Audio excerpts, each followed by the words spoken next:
Buenas tardes, ¿cómo están? Mi nombre es Rafael Borges Salazar, soy médico internista de la Universidad Libre, especialista en cardiología de la Universidad del Bosque, con formación en la Clínica Chayo de Bogotá, miembro de la Sociedad Colombiana de Cardiología. El día de hoy pues quiero enviar unas felicitaciones a todos los médicos internistas de Colombia, porque hoy es el Día del Internista y todos sabemos el papel fundamental que están jugando los médicos internistas en esta pandemia del COVID-19. En el día de hoy pues vamos a tratar unos aspectos relacionados sobre el COVID-19, pero lo voy a hacer a título personal, no como representación de la Sociedad de Medicina Interna o de la Sociedad Colombiana de Cardiología, sino basado en todos los conceptos, todas las evidencias que hay hasta ahora en lo que tiene que ver con la prevención y manejo de la enfermedad y algunos aspectos muy personales y relacionados también con las experiencias que se están viendo en otros países en el manejo de la patología. Todos sabemos que esta enfermedad es una enfermedad nueva que apenas la estamos conociendo, que cada día nos genera más sorpresas, que cada día se habla de muchos medicamentos que están en investigación y de algunos medicamentos que se han quedado en estos meses porque no han demostrado una evidencia importante para el control de la enfermedad, pero también observamos que hay unos medicamentos que todavía se mantienen y que obviamente se han venido utilizando para algunas personas con mucho éxito, para otras personas no, y esa es la idea que nosotros en la tarde de hoy pues charlemos un poco sobre esta evidencia. La evidencia realmente que existe es muy poca y todo está concentrado en la tan anhelada vacuna que se espera salga próximamente, y la evidencia también está enfocada hacia la búsqueda de medicamentos para combatir la enfermedad en unos estados más avanzados o en buscar algún anticuerpo que neutralice el virus. Pero realmente es una utopía hablar de que las vamos a tener a corto plazo. En estos momentos nosotros podemos hacer algún tipo de actividades, algún tipo de intervenciones oportunas para cortar esa evolución natural de la enfermedad. Y es que la enfermedad tiene varias etapas, las cuales se pueden identificar clínicamente. Y nosotros vemos que hay una primera etapa que es la etapa de pródromos o síntomas inespecíficos, esa etapa donde se está replicando el virus y empiezan a aparecer síntomas leves como congestión nasal, como molestias a nivel de la garganta, fiebre. A veces se manifiesta en personas jóvenes con algún tipo de diarrea, manifestaciones de tipo gastrointestinal. En fin, esta etapa es muy importante porque esta etapa nosotros podemos hacer algún tipo de intervención, no solamente para el control de la enfermedad, sino para evitar más contagio. Al cabo de 7 días aproximadamente pueden aparecer unas manifestaciones ya pulmonares porque el virus ha llegado al pulmón, se ha alojado en unos receptores a nivel del pulmón y entonces empieza a hacer una serie de manifestaciones importantes que más adelante tienden a ser sistémicas y comprometer otros órganos y terminar hacia la tercera semana, después del día 10, 12, en una tormenta de citoquinas, que es lo más temido por esta patología porque realmente allí la mortalidad es muy alta. No hay que sesgarnos ni distraernos en cosas que están por venir, vamos a esperarlas, pero mientras tanto nosotros ¿qué hacemos? Se requieren indudablemente unas medidas salvadoras en las cuales nosotros, los médicos, y ustedes, las personas, toda la gente de la comunidad pueden ser parte importante para que esos pacientes no lleguen a los hospitales en unos estados avanzados de la enfermedad. para que no seamos injustos con los intensivistas, que Colombia tiene muy buenos intensivistas, no lleguen esos pacientes en ese estado avanzado de tormenta de citoquina en las cuales no hay mucho que ofrecer y por ende se aumenta la mortalidad. La idea es llevar a unidades de cuidados intensivos o a los hospitales pacientes menos complejos, menos complicados, y esa es una responsabilidad que nosotros tenemos. Es muy correcto que la Organización Mundial de la Salud y grandes sociedades científicas digan que no hay evidencia. Ya, eso es algo muy cierto, pero estos organismos se quedan cortos en las recomendaciones que hay que hacerle a esos pacientes que están en la casa o que deciden enviarse para la casa. Para ellos se necesita un mensaje más coherente, se necesita un mensaje más concertado y que genere un impacto para que los pacientes no se compliquen, o si empiezan a complicarse, poder detectar esas fases tempranas donde la enfermedad se está complicando y poder llevar oportunamente a esos pacientes al hospital y por ende no llevarlos ya en esa tercera semana donde hay una tormenta de citoquinas. Obviamente la Organización Mundial de la Salud y estas sociedades científicas y todos los médicos hacemos énfasis en la prevención, en que el lavado de manos, que yo considero que tiene que extenderse hacia antebrazos y codos, el aislamiento, el distanciamiento social, el uso del tapaboca, son realmente unas medidas que han demostrado que sirven para el control de la enfermedad. Pero no hay un tratamiento realmente unificado para esas personas que deciden irse para la casa. Porque es que esas personas que se van para la casa, ¿qué le hacemos? Es que la pregunta es, ¿todos los pacientes, todas esas personas que tienen casos leves, realmente son leves? Porque todos no los podemos meter en la misma bolsa, porque varios de esos pacientes pueden terminar complicados.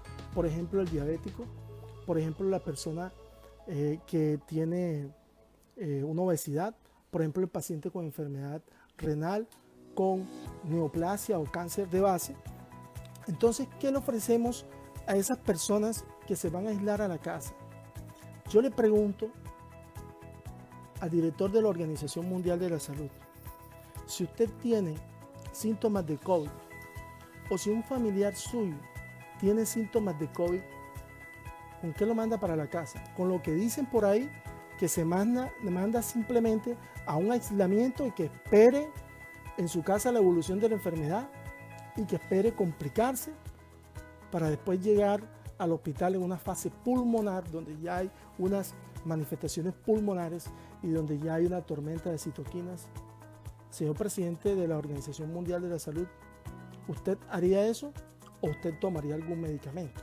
Porque un tratamiento tan simplista como el que proponen varias organizaciones, clorfeniramina, acetaminofén, quédate en casa, aislamiento, y mientras tanto en el paciente suceda la isquemia silenciosa y se complique. Yo realmente considero que eso no es ético y no es correcto. Yo pienso que es una conducta inadecuada y eso está conllevando a que muchas personas lleguen a los hospitales en mal estado de salud. ¿Qué le ofrecemos a ese paciente que se va para la casa? Acetaminofén. Solamente acetaminofén.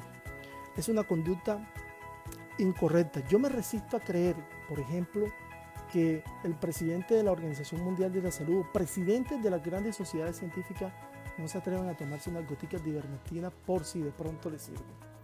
No creo que no se atrevan a consumir otros grupos de medicamentos que se vienen hablando y que los médicos que estamos en la batalla, que somos los que estamos observando esa evidencia y que está dando resultados y que los pacientes lo están corroborando, yo no creo que no se atreva no esté tentado a tomarse sus goticas de ivermectina. Yo me resisto realmente a creer eso. De manera que cortar esa evolución de la enfermedad, cortar esa evolución natural de la enfermedad es la clave. Y eso es lo que vamos a tratar de hacer, de llevar ese mensaje, porque no nos podemos quedar cruzados de brazos. nosotros tenemos que perfilar los pacientes ambulatorios, porque no todos los pacientes son iguales, como les decía. Es lo mismo el gordito, es lo mismo el obeso, no es lo mismo. Esos pacientes tienen un alto riesgo cardiovascular, porque esos pacientes tienen una disfunción endotelial. Y nosotros sabemos que el endotelio es la parte interna de los vasos, tienen una disfunción endotelial, son pacientes que pueden tener hígado graso, son pacientes que no hacen ejercicio, que son sedentarios, que no tienen un buen sistema inmunológico, porque el ejercicio es clave, es lo más importante, es el medicamento más importante para defendernos de todas las enfermedades. Entonces, nosotros no podemos meter a todos los pacientes en la misma bolsa. Es decir, usted revisa las guías de manejo y dice, váyase a aislamiento en casa. O sea, y el paciente en casa, el gordito, el diabético, ¿es igual? No es igual. Para ese paciente hay que ofrecerle unas alternativas de tratamiento preventivo para que ese paciente no termine con esas complicaciones pulmonares de inmunotrombosis y ya sea demasiado tarde cuando ese paciente llegue a casa. Las primeras 24 horas de la enfermedad son claves, Nosotros no podemos pensar que para mañana empiezo los medicamentos. Desde el primer síntoma, que tengas congestión nasal, que tengas carraspera, molestias en la garganta, que te sientas el cuerpo con cansancio, con cefalea, debes pensar en estos momentos que puedes tener COVID-19. Y es clave que el paciente reconozca esos síntomas. Y es clave que desde ese mismo momento usted considere, no salgo a la calle, puedo contagiar a otras personas. Me voy a aislar de mi familia porque creo que puedo tener COVID-19. Llame oportunamente para que tome la muestra. Entonces, sigo convencido que los casos leves deben ofrecerse de más, porque esos casos leves de hoy son los casos graves de hace una semana. Ayer remitimos un paciente al hospital, un caso que hace una semana era leve y ayer el paciente tenía una alteración del comportamiento y decían que lo que tenía era ansiedad, que lo que tenía era nervio. Y resulta que ese paciente llegó con una saturación de oxígeno del 50%. Es decir, estaba encefalopático por esa hipoxemia que no le estaba llevando buen oxígeno producto de un COVID-19. Entonces, esos casos leves se convierten en casos graves. Y allí es donde nosotros tenemos que intervenir oportunamente, enérgicamente, con inteligencia, apoyado con el médico. Sabemos lo difícil que es en estos momentos acudir a un médico porque no hay citas. Porque el médico, si tú vas a un consultorio, le puede llevar la enfermedad. Y a veces la EPS no te contesta. Y si, por ejemplo, es un viernes o un sábado, ¿qué hacemos entonces? ¿Cuál sería tu aporte? ¿Cuál sería su aporte como ciudadano, como persona que en estos momentos me está observando? ¿Cuál sería su aporte? Al primer síntoma, tienes que aislarte. No sigas en la calle. Entonces, hay gente que tiene gripa y está en la calle todavía. No, yo tengo una carraspera por aquí, estoy tosiendo, pero eso es algo que es como un resfriado. Un resfriado en estos momentos de la pandemia, en un municipio donde estamos ahora mismo, donde estoy yo hablando de que es Sabana Larga, que tiene más de 500 casos. Un caso, esos síntomas, hasta que no se demuestre lo contrario, es un caso de COVID-19. Entonces tú no puedes estar en la calle. Debes ser responsable. Y debes, cuando llegues a la casa, tienes que aislarte de tu familia, comunicar eso en tu casa, llamar a tu EPS y hacerte la prueba. Y mirar a ver qué medicamentos inicias. Si tú eres gordo, si tú eres diabético, si no vienes bien controlada la diabetes, de la hipertensión, si tuviste un infarto que tiene una enfermedad de base, si tienes enfermedad renal, ojo, porque no eres el mismo paciente de 15 años, de 20 años, de 30 años, donde los síntomas pasan desapercibidos. Si tú tienes un familiar con síntomas de COVID o que es positivo, tienes que aislarte. Yo tuve COVID-19 y mi esposa no salía a la calle. Pero si mi esposa salía a la calle, podía diseminar la enfermedad. Afortunadamente ella fue negativa, porque desde el primer momento la llamé por teléfono, tenía una congestión nasal y le dije, ¿sabes qué? Creo que tengo COVID, creo que me acaban de pegar el COVID. Y eso es lo que nosotros tenemos que hacer. Esa es la forma de nosotros evitar más contagios. O sea, nosotros somos importantes para evitar más contagios y para salvar una vida, porque se la puedes pegar a tu tío, a tu abuelo, a tu mamá, y tienes que ser responsable. No entres en la negación, porque las personas entran en la negación, creen que no, es que yo no tengo nada de eso, es que esto es un resfriado, no, eso no es COVID, no, lo de mi papá no es COVID, él tiene una fiebre ahí, él no está comiendo, pero yo no creo que sea COVID. No es lo que tú creas, es que estamos obligados a pensar en la enfermedad. Y precisamente esas discusiones que surgían en los hospitales cuando un familiar llevaba porque es que a una clínica con una patología y encontraba de que después le decían que tenía COVID, era algo inaceptable. Y nosotros tenemos que entender la realidad de que eso puede estar pasando. Las personas que fuman, hombre, no sigan fumando. O fumen menos, vamos a negociar, fuma menos diariamente, pero no siga fumando. Nosotros sabemos que las personas con enfermedad pulmonar obstructiva crónica, con EPOC, esas personas que tienen bronquitis crónica, son personas que tienen una alteración o que han sufrido enfermedades pulmonares, pueden tener una alteración estructural en el pulmón. No consuma alcohol. Yo soy partidario de que se suspende el alcohol, pero como es una medida que es difícil, porque de vez en cuando a todos nos gusta tomarnos una cervecita en casa, pues hágalo en su casa, pero hágalo sin visitas, hágalo de manera responsable. Usted se puede convertir ahora mismo en su casa en un funcionario de la Secretaría de Salud Municipal. Usted ahí donde está, usted se puede ordenar un autoaislamiento. Es como si usted se firmara una resolución y yo digo, yo me voy a autoaislar. Y no esperes que la Secretaría de Salud, el funcionario, te llame para decirte que tienes que aislarte porque tienes síntomas de COVID. Ya tienes que saberlo. Si ya van 6 meses de la enfermedad y todos los días se habla por televisión, lo mismo. Ya tú tienes que saberlo. Hay que facilitar las cosas. Hay que facilitar las cosas. Hay que, y pida la prueba. Y tenga paciencia, porque las cosas no están fáciles en cuanto a los reportes de prueba. No te desesperes mientras llegue el resultado, quédate en la casa. Y les voy a decir algo. Si alguno de ustedes llega a presentar alteración del olfato y alteración del gusto, yo creo que en estos momentos esa es la prueba más fidedigna para decir que tienes COVID-19. Si a ti te empezó una congestión nasal, una carraspera, una febrícula, un malestar en el cuerpo y se te fue el olfato, coge café, busca vinagre. Yo cogí café, busqué vinagre, perfume, nada, ya yo sabía que tenía COVID. Y las comidas empezaron a no sentir. Me ofrecieron pescado, no sabía qué era. Tomaba gaseosa y era Coca-Cola y era agua con azúcar. La leche era una cosa ahí con azúcar y más nada. No se pierde ni el amargo, tú vas a sentir el ácido, el amargo, el salado y el dulce, pero el sabor lo vas a perder.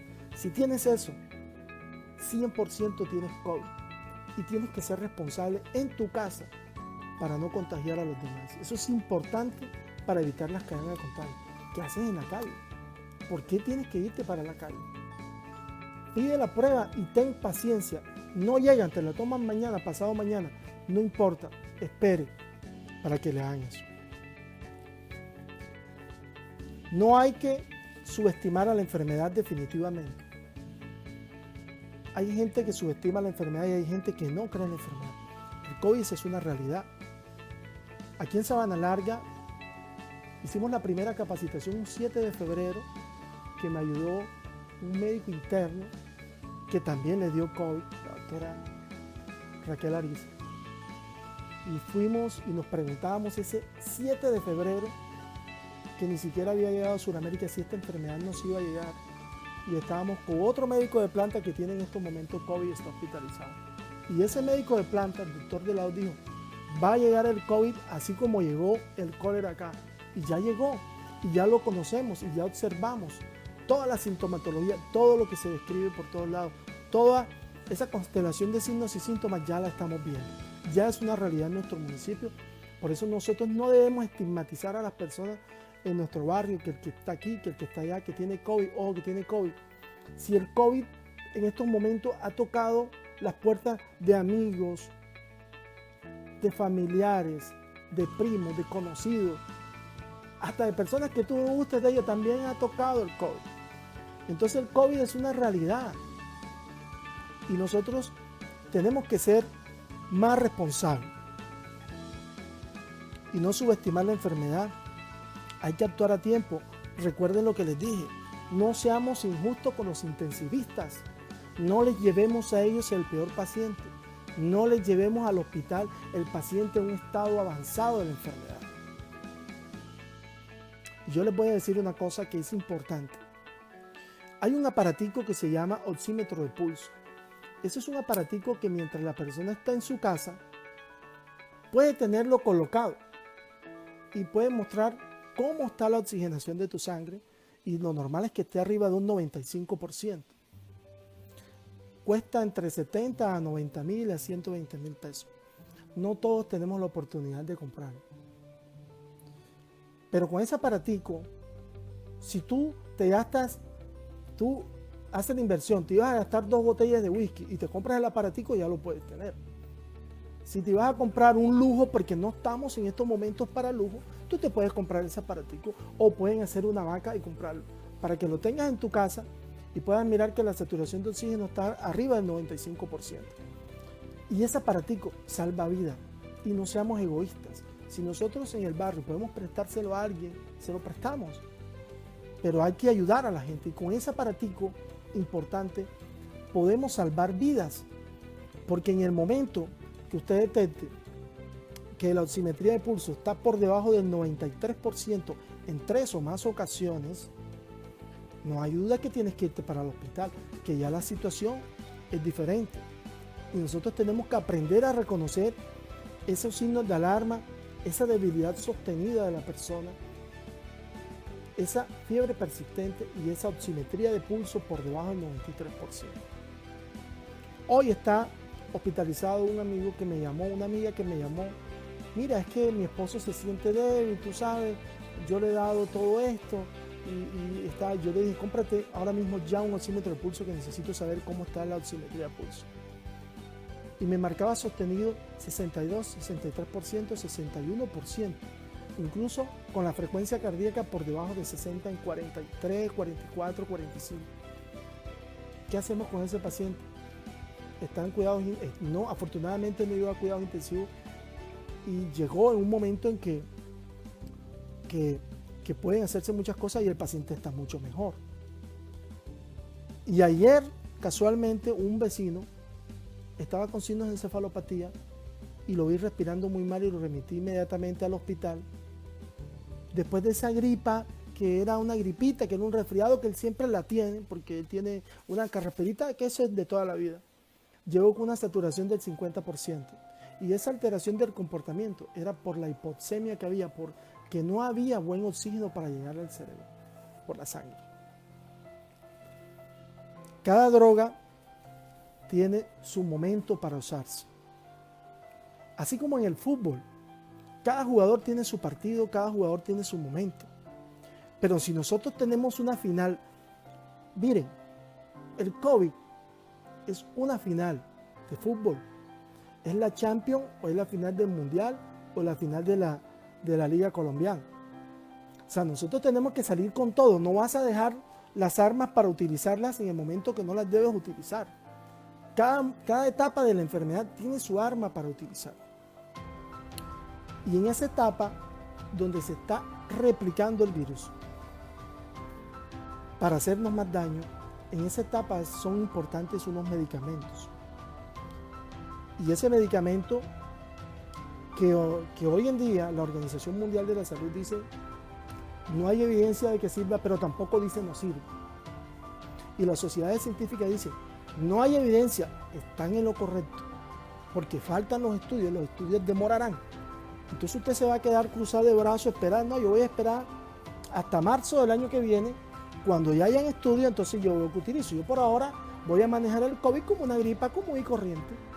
Y si te complicas, y si te mueres, entonces es válido y es ético, porque no es ético quedarse cruzado de brazos.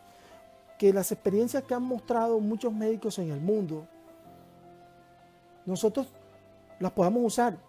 Y que esa experiencia que nosotros veníamos con esa ola de la ivermectina que venía, que servía, que no servía, esa ola llegó aquí también y yo la probé y he comprobado, porque he tenido la oportunidad de atender muchos pacientes. Aquí hay más de 500 casos y por lo menos 200 he compartido entre manejo telefónico y manejo presencial, y realmente ha demostrado resultados. No puede ser que tantas coincidencias de tantos médicos, no puede ser que yo me ponga de acuerdo con el médico de Perú, con el médico de Ecuador, con el médico de Brasil, con muchos médicos en el mundo. Yo no los conozco. Yo no puedo, no estamos poniéndonos de acuerdo, ni él me llama, ni me pone un mensaje de WhatsApp, tienes que usar ivermectina, di que la ivermectina sirve. Es que lo hemos visto, es que los pacientes saben también que sirve. Obviamente muchos cuadros gripales también pueden mejorarse espontáneamente y se mejoran por su sistema inmunológico. Eso es algo muy cierto, ¿ya? Porque usted se puede tomar unas gotas de ivermectina, pero usted su sistema inmunológico muy bueno y se mejoró por su sistema de defensa, más no por ivermectina. Pues sí, puede ser, teóricamente sí. Pero es que veo unas comunicaciones, y nosotros vemos que ayer el INVIMA dijo que la ivermectina no era un medicamento que había demostrado que servía para curar. Pero el INVIMA no le consta que no sirve. Y yo le quiero decir a ustedes que la ivermectina no es un medicamento experimental. Qué pena, la ivermectina tiene 40 años de uso. Y la ivermectina fue aprobada por la FDA en el 2009 para el manejo de muchas parasitosis. Y ha sido considerado por la Organización Mundial de la Salud, por la misma Organización Mundial de la Salud, como un medicamento esencial. Esta cifra que les voy a dar, 2.000 millones, oigan bien, 2.000 millones de tabletas se han usado en aproximadamente 68 millones de personas en el mundo. ¿Es seguro usar la ivermectina? ¿Han escuchado ustedes que una persona haya muerto por ivermectina? No. Entonces, la verdad la establece el tiempo.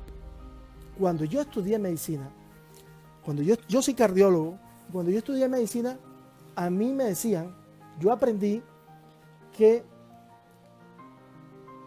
los beta bloqueadores son unos medicamentos como el metoprolol, que en ese entonces existía, eran unos medicamentos que disminuían la frecuencia cardíaca y por tanto no se podían dar en la insuficiencia cardíaca. Si yo en ese entonces decía que el metoprolol, que esos medicamentos, esos beta bloqueadores servían para la falla cardíaca, me podían quizás sacar de la carrera.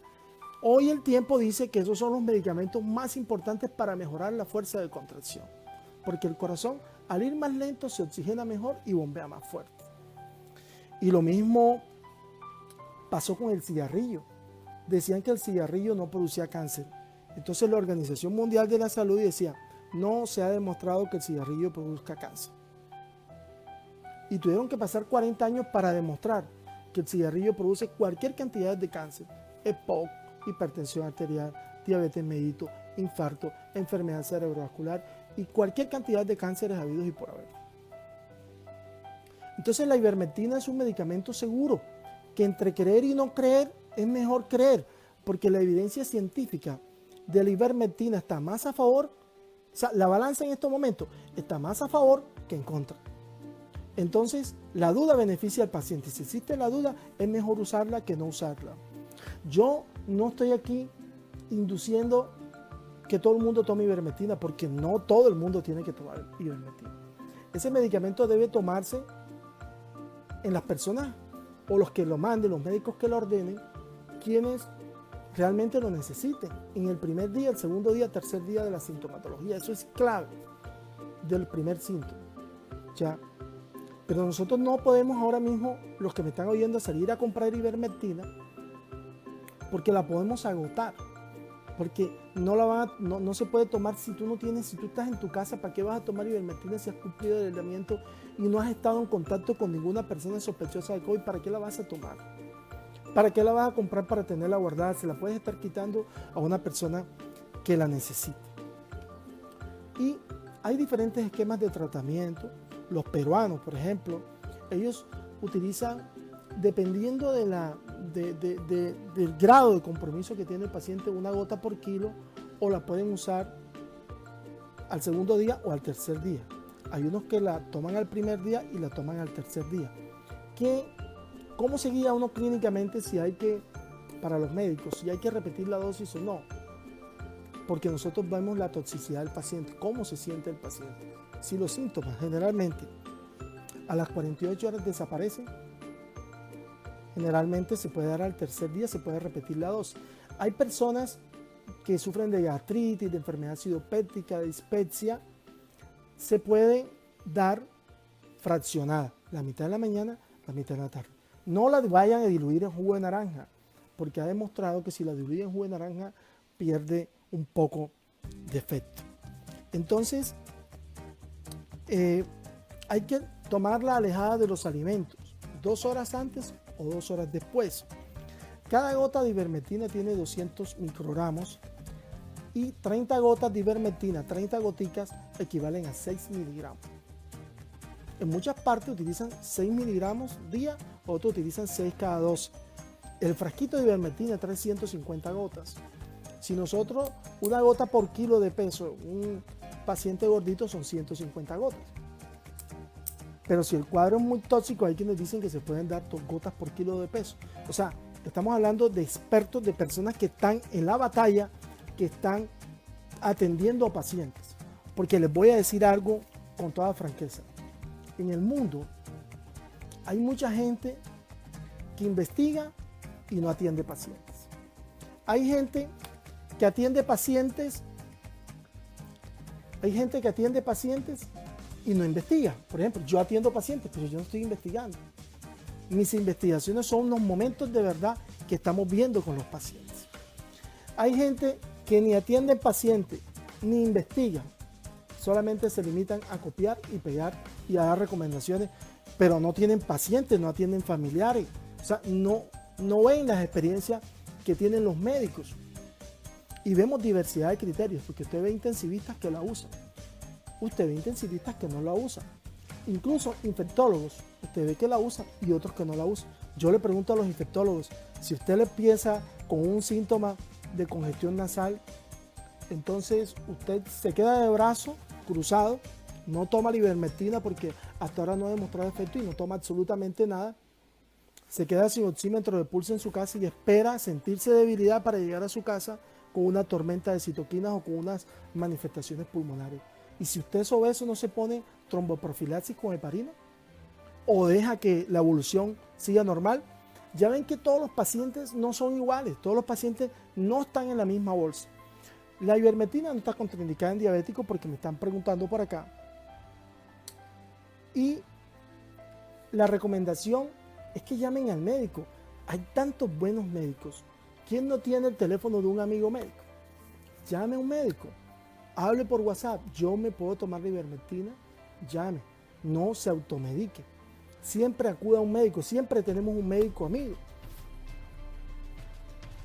La ivermectina, no vayan a cometer la locura de que porque esté escasa se vayan allá para donde venden medicamentos al almacén de veterinaria, donde utilizan unas presentaciones de ivermectina para el ganado, para los perros.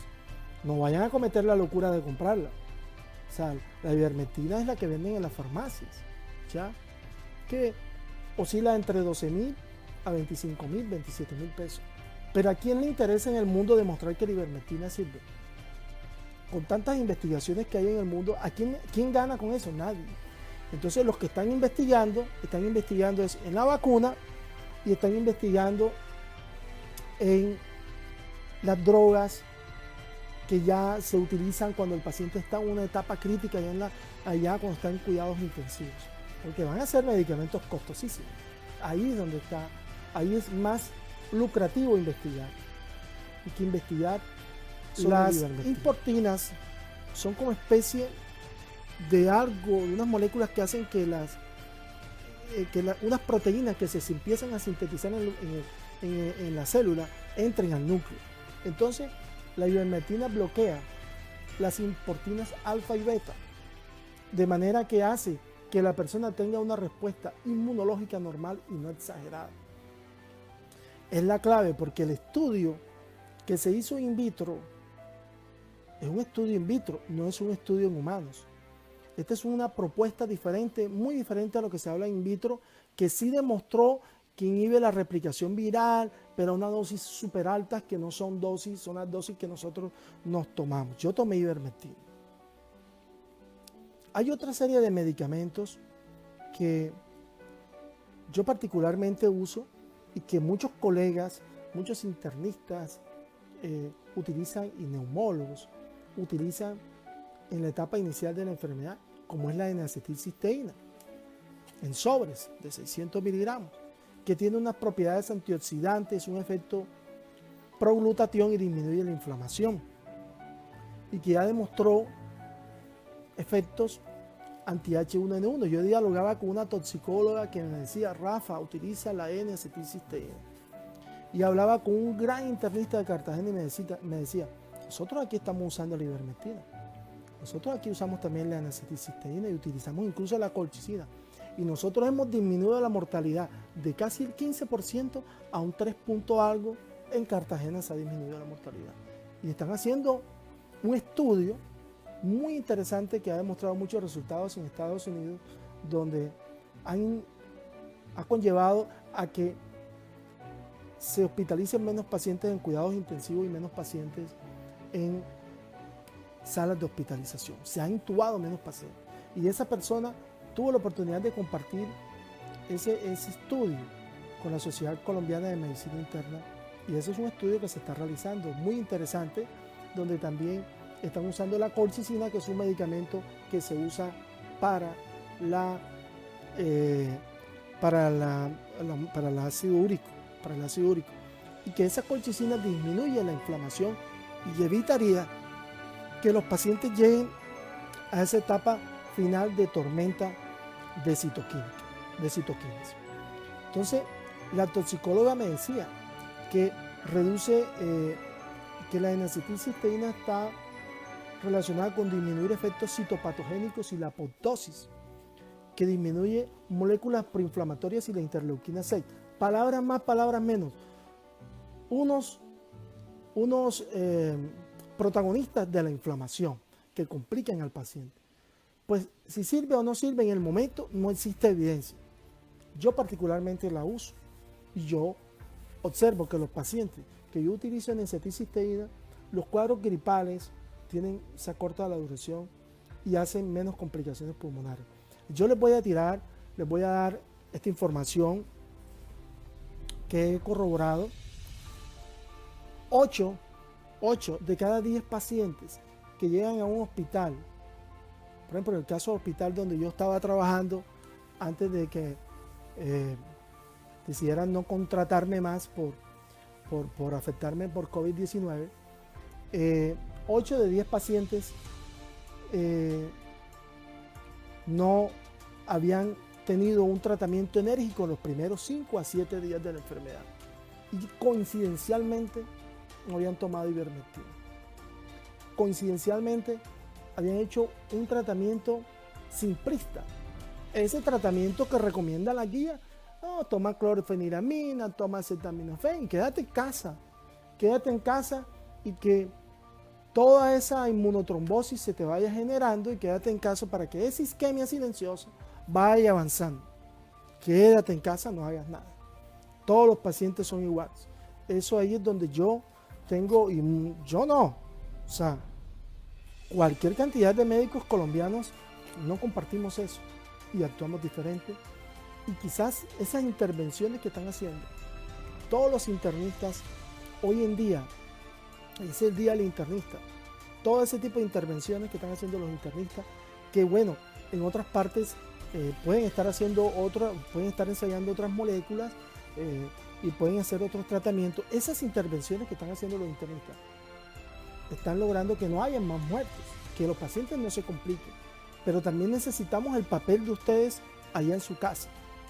Que ese paciente que esté en la casa duerma boca abajo la mayor parte del tiempo. Hay muchos pacientes que se empeoran, que yo he encontrado que los pacientes cuando, así como una enfermedad que es la tuberculosis, que en las tardes los pacientes se sienten con decaimiento, con fiebre, con malestar, se sienten que es como algo vespertino. Yo he observado que muchos de estos pacientes, cuando llega la tarde, empeoran y se sienten con debilidad. Coincidencialmente ya están en una fase pulmonar esos pacientes. Entonces, eso es un signo de alarma, esa debilidad por las tardes, ese cansancio, esa fatiga, porque muchos de esos pacientes no comen bien además y se les baja el potasio. Y el potasio es muy importante para los músculos, para la fuerza muscular. Entonces, ese comportamiento de la enfermedad sorpresivo que he notado yo, pues no sé si lo habrán notado otros colegas, es algo que llama la atención y que nos induce, y que ustedes que están allá tienen que aprender a reconocer: mi abuelo, mi tío está débil, está pasando esto, y si le pones el oxímetro de pulso y tiene la saturación baja, ya tú tienes que saber que ese paciente está en la responsabilidad de salvarle la vida y llevarlo al hospital. A veces lo llevan al hospital y no hay cama, entonces tienen que optar por un plan B, que lo hacen como domiciliario en casa, pero ya eso se requiere que tenga la responsabilidad de un buen médico especialista, de un buen médico general que conozca y que maneje muy bien esta patología. Hay otras moléculas que se están relacionadas con tener un efecto antiviral, como por ejemplo un medicamento para la gastritis como es la famotidina, que también ha demostrado demostró un efecto antiviral en el pasado. Fue escrito por muchos científicos, y que hoy en día en algunos países, en Estados Unidos, en China, utilizaron más famotidina que ranitidina y que someprazol. Entonces uno pues no tiene mucha evidencia, pero particularmente cualquiera de los colegas médicos que me está escuchando podría optar y decir: bueno, pero si yo he usado tanto este medicamento, puedo, en vez de usar omeprazol o esomeprazol, vamos a usar famotidina, porque la ranitidina, ¿cuántos años tenemos de estar tomando ranitidina en el mundo? Y resulta que la ranitidina la acaban de sacar del mercado porque se ha demostrado que tiene unos efectos teratogénicos que puede inducir cáncer. Entonces los que estábamos mandando la ranitidina antes estábamos en lo correcto. Pero fíjense cómo es el tiempo. El tiempo da la verdad, y el tiempo ahora está diciendo que la ranitidina no la debemos usar. Utilicemos famotidina. Puede ser una opción como complementaria al manejo de la enfermedad. Si nosotros tenemos un gordito, porque siempre he dicho yo tengo amigos gordos, yo tuve un amigo gordo que tuvo COVID y por fortuna se le salvó la vida, pero ese gordito yo no lo podía tener en la casa sin medicamentos para evitar la trombosis, porque no había cama y no tenía cómo hospitalizarse y tocó hacer un plan en casa. Yo a veces pregunto qué hace tanto gordito en la calle sin hacer nada. Es decir, los gorditos pueden salir. Yo también estoy pasado de peso, pero hay gente que están exponiéndose. ¿Y por qué lo digo así cariñosamente y jocosamente? Porque la obesidad es hoy en día un factor de riesgo tan importante como la hipertensión y la diabetes en lo que tiene que ver con el COVID-19. Porque esas personas con obesidad tienen cualquier cantidad de alteraciones metabólicas y ya sabemos que esos gorditos sufren, pero entonces esos gorditos también no hacen ejercicio. Entonces hay ya unas guías que yo invito a los colegas médicos que la revisen sobre tromboprofilaxis. Y esos pacientes, si está en casa, si es un diabético, tiene factores de riesgo, tiene cierta edad, es muy racional y lo hacen así porque revisé unas guías españolas, colocar tromboprofilaxis con enoxaparina o con algún otro anticoagulante. Porque es que no hay evidencia, pero la evidencia dice, los expertos dicen, utilice la fisiopatología. Y si nosotros sabemos que hay inmunotrombosis, que a nivel de los pulmones se forman trombos, ¿cómo evitamos los trombos? Como anticoagulante.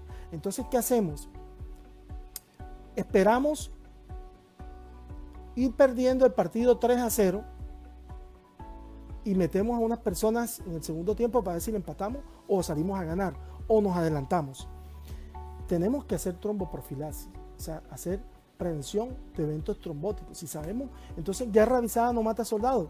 Utilicemos la tromboprofilaxis de acuerdo a las guías y de acuerdo a los direccionamientos, de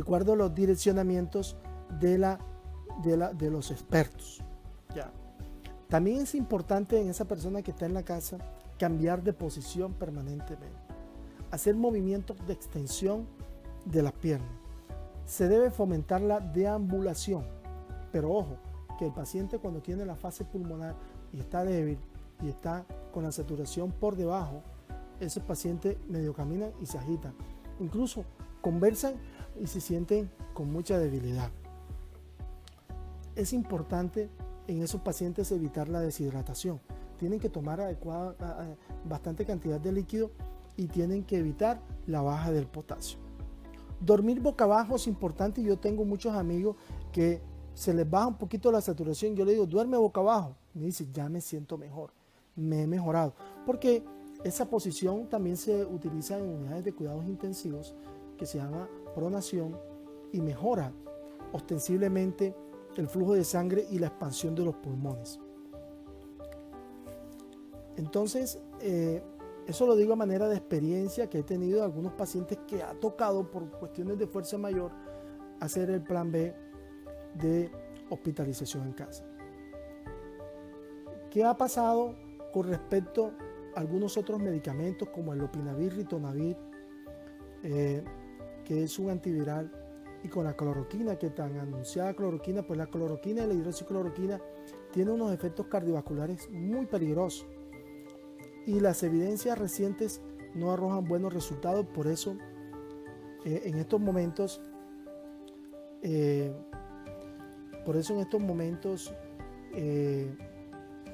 no es aconsejable usarla, y como cardiólogo menos la uso para ese tipo de pacientes. Ya la ivermectina habla, no, es que la ivermectina no sirve, es que la ivermectina no tiene evidencia porque la han utilizado en pacientes en unas etapas críticas. Es como si usted mete a Messi perdiendo 4-0 en el segundo tiempo, jugando con el Barcelona, jugando con el Real Madrid, con el árbitro en contra y de visitante. Tú puedes meter a Messi y puedes meter a los que tú quieras faltando 10 minutos que ya vas perdiendo 4-0. La ivermectina pierde ahí. Ahí no va a tener evidencia. Pero ¿por qué no hace un estudio? Y hay unos que están en curso. En los 3 primeros días o en los 5 primeros días usando la ivermectina, a ver si sirve o no sirve. Es que ese estudio no existe. Entonces, el día que exista ese estudio, en el cual la ivermectina no sirve, ingiriéndola al primer síntoma en los 3 primeros días, y no se miren esos desenlaces, cómo quedan esos pacientes al final.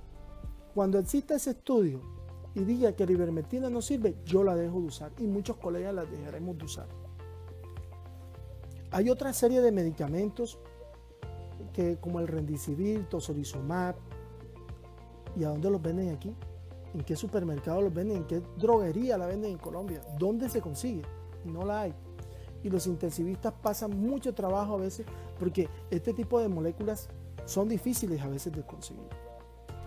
El plasma convaleciente también es algo que ha demostrado un beneficio, pero no todos los pacientes son candidatos. Se tiene que someter un buen protocolo para mirar si realmente ese paciente, el plasma de ese paciente sirve para utilizarlo en este otro paciente. Sí está dando resultados y quizás es lo que más tiene evidencia junto con el uso de los corticoides. Y aquí quiero llamar mucho la atención, porque los corticoides, dentro de los corticoides está la dexametasona, que hasta ahora es la evidencia más fuerte que existe para el manejo del COVID, pero esa evidencia sí está, que se hizo un estudio de Oxford que se utilizaron 6 miligramos de dexametasona, que es de las más potentes que hay, 6 miligramos diarios por 10 días. Pero ese medicamento sirve, pero cuando tú estás en la unidad de cuidados intensivos y alcanza a disminuir la mortalidad. Sí, pero sirve por allá. ¿Brillante qué? ¿Cómo cortas tú el desarrollo natural de la enfermedad? ¿Cómo lo puedes cortar utilizando quizás la ivermectina, la tromboprofilaxis? Pero ¿dónde la dexametasona tiene su lugar? Pero en Estados Unidos algunos centros están utilizando la dexametasona en forma más temprana. Es decir, ya no lo están usando en la tercera semana cuando hay una tormenta de citoquina, sino tienden a utilizarlo en una etapa más temprana de la enfermedad y les está dando resultados. Cuentan expertos que utilizarla en esa fase pulmonar, en fase temprana y a una dosis mayor que la de Oxford, dosis incluso hasta de 20 miligramos, y nosotros hemos tenido aquí experiencia utilizando dexametasona 8 miligramos cada 8 horas y nos ha ido bien. Son experiencias que coinciden con muchos otros especialistas en otras regiones de Colombia y en otras regiones del mundo. Pero hay un problema, que hay gente que se está automedicando estos corticoides. Y entonces me llaman y me dicen, no, ya yo me estoy tomando prednisolona, tantas tabletas. Y hay un audio por ahí de una persona que dice que se compren no sé cuántas pastillas y las tengan almacenadas de prednisolona. No cometan ese error. No cometan ese error. Si bien es cierto, hay una explicación inflamatoria para las complicaciones, esa droga tiene su momento. Y en una etapa inicial de la enfermedad, donde no hay inflamación, no es necesario utilizar, a mi juicio, utilizar ese corticoide y automedicarse, que es lo peor. Pienso que la utilidad de la dexametasona es cuando el paciente ya empieza a hacer esas manifestaciones pulmonares comprobadas por una tomografía o por un TAC y comprobadas y que el paciente, ahí en ese momento, digamos que es donde está la tendencia a usarse en las fases más tardías, pero no utilizar corticoides en una fase tan temprana. Nosotros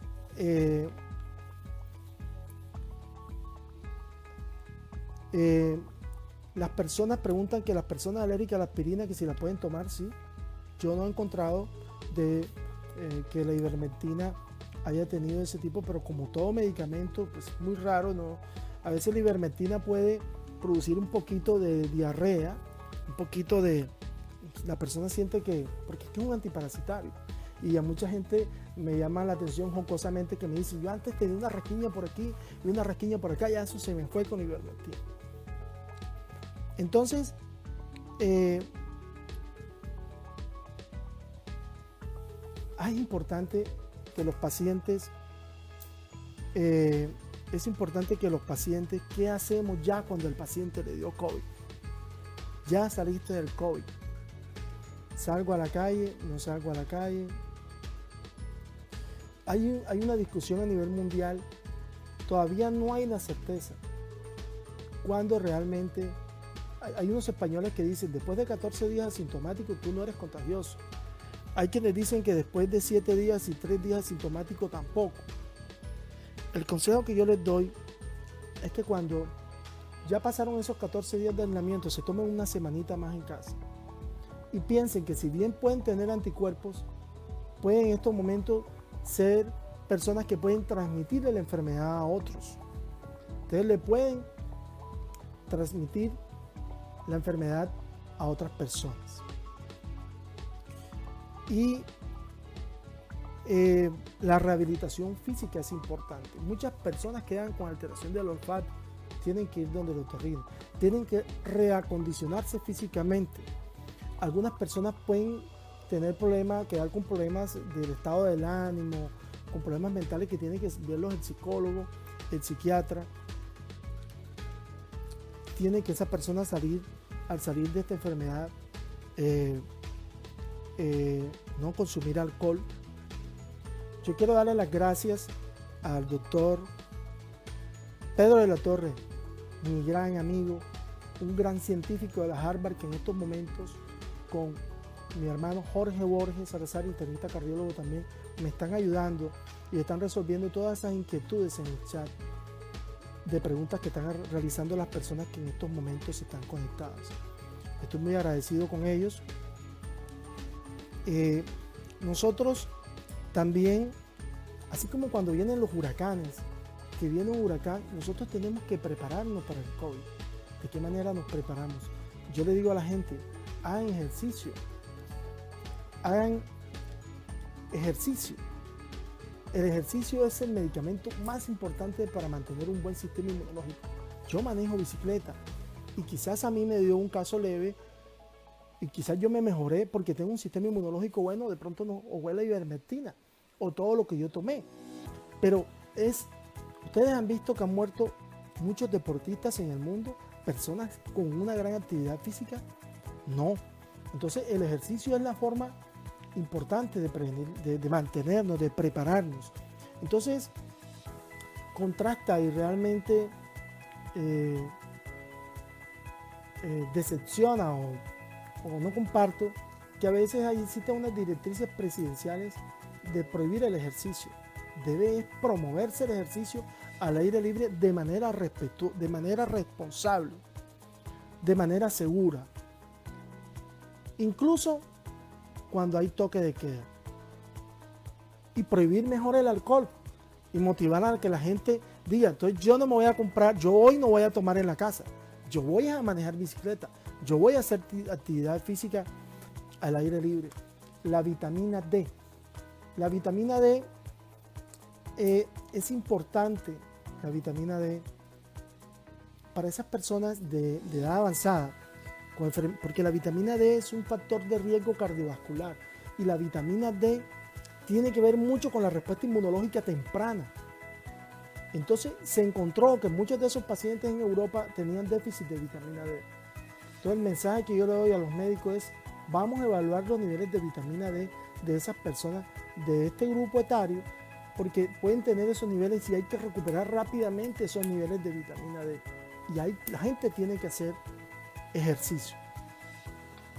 Las intervenciones tempranas son muy claves y esa palabra de intervenciones tempranas es clave para nosotros bloquear ese desarrollo de la enfermedad.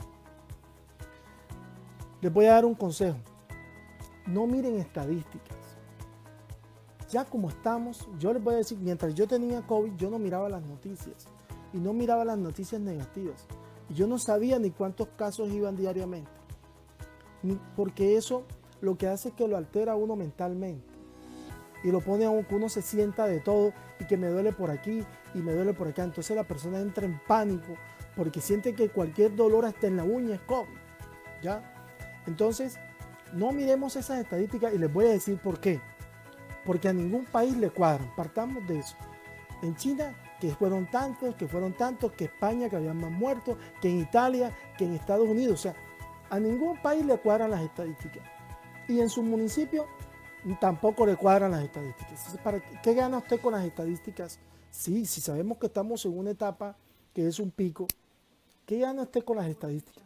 A ver, te va a mejorar del COVID. Lo que tienes que hacer es lo que tú tienes que hacer. Eso es lo que tienes que hacer.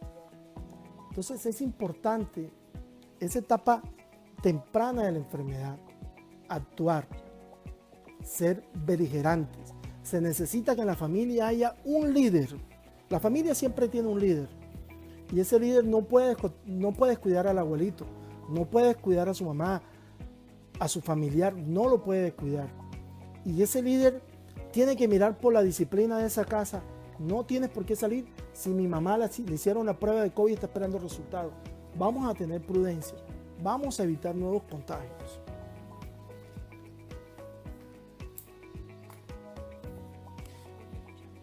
Yo les quiero terminar. Yo les agradezco mucho que estén atentos. Vamos a seguir este tipo de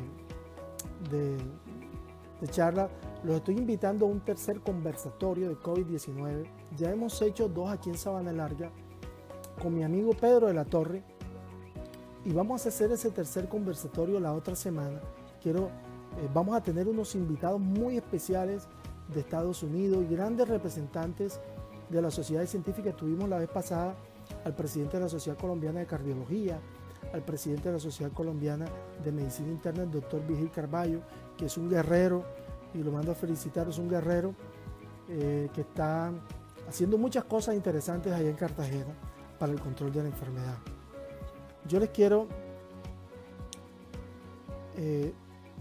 mandar un mensaje, el mismo que le mandó Rubén Blades, que escribe, que es un artista de salsa que a mí me encanta, que diariamente tiene un diario de todo lo que pasa, está en Nueva York y está escribiendo todo lo que está pasando.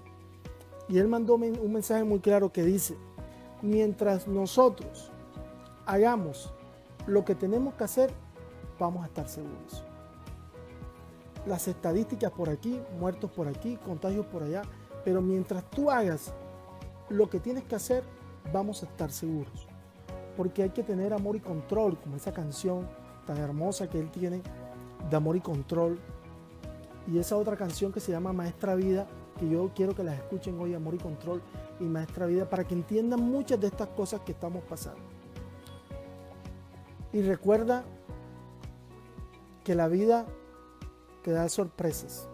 Sorpresas te da la vida, como también lo dice Rubén Blades.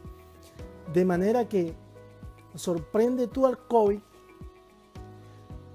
y no dejes que él te sorprenda a ti. Yo le agradezco a todos los asistentes de esta charla. Le agradezco inmensamente a mis amigos, a mi familia, a mi esposa, a mis hijos, por todo el apoyo, por todos los mensajes que he recibido durante el tiempo que estuve con la enfermedad y posterior a mi retiro del hospital donde trabajaba. Quiero darle las gracias, de verdad, gracias por todos los detalles. Gracias a Pedro de la Torre y a mi hermano Jorge Borges, que también es internista cardiólogo, y que han estado respondiendo todas las preguntas del chat con todas las personas que en estos momentos. Algunas de estas preguntas se las vamos a contestar más tarde, las que no se hayan contestado. Tengan buenas noches todos.